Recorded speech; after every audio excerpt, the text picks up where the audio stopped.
व्याघ्र मुनि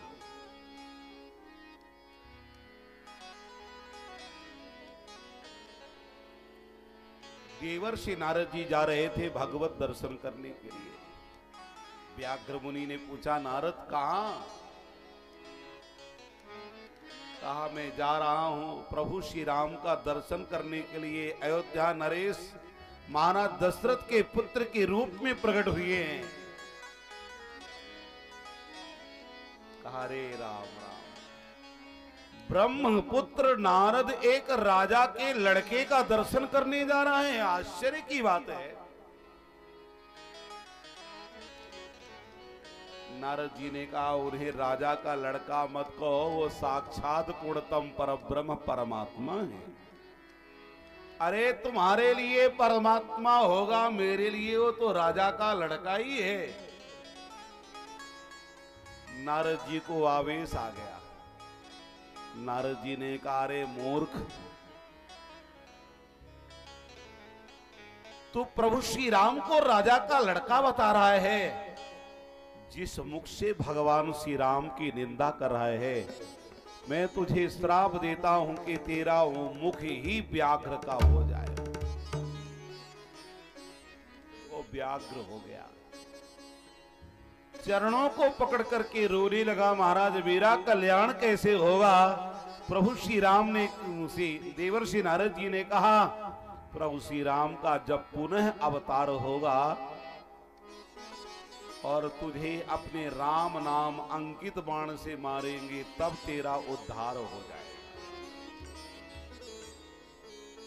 इसलिए जे मृग बाण राम के मारे, ते तनु तजी सुर लोक सिधारे।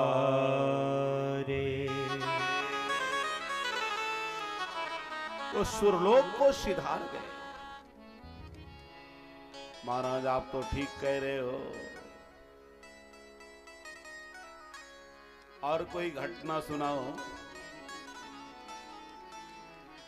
कहा, प्रभु श्री राम बचपन में खेलने के लिए जा रहे थे, तो अचानक मल्लाह पहुंच गया। मल्लाह जानते ना आप लोग? केवट।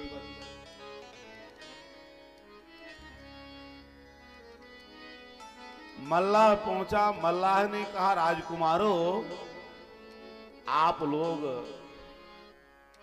सरोवर की ओर मत जाना। पूछा, क्यों? वहां एक बहुत बड़ा भारी भैंसा है।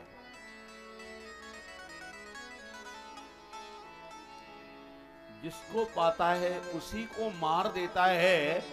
ऐसा लगता है मानो यमराज का भैंसा छूट गया हो।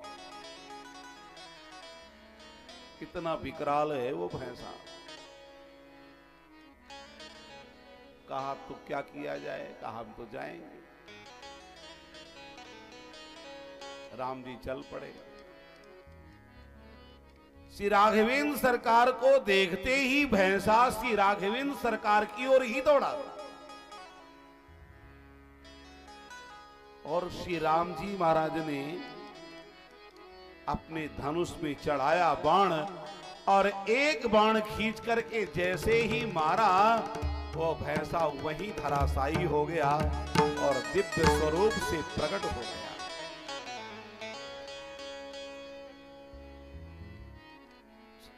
भगवान ने पूछा, को भगवान आप कौन हैं? कहा, मैं बिल्व नाम का गंधर्व हूं।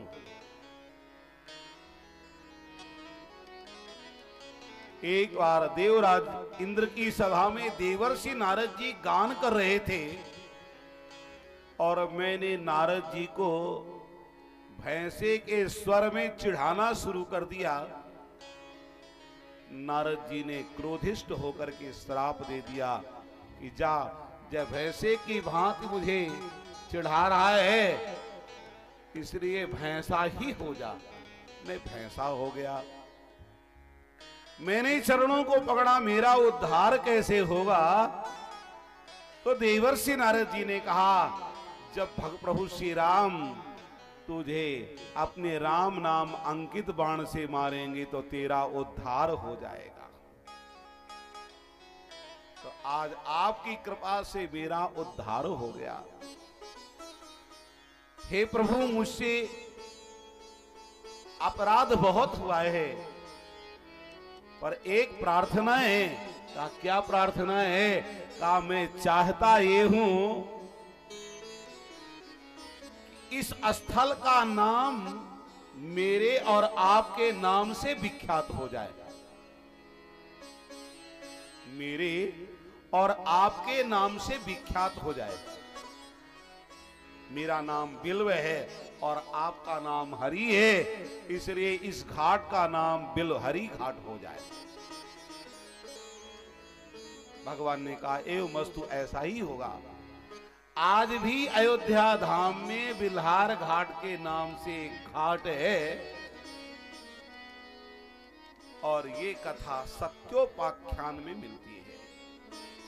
सत्योपाख्यान नामक ग्रंथ है, उसमें ये कथा प्राप्त होती है। देखो, बहुत शास्त्र है, बहुत सारी रामायणें हैं। हम लोग केवल रामचरितमानस पढ़ लेते हैं, सोच लेते हैं इतना ही बहुत है। रामायण शतकोटि अपारा, 100 करोड़ रामायणें हैं।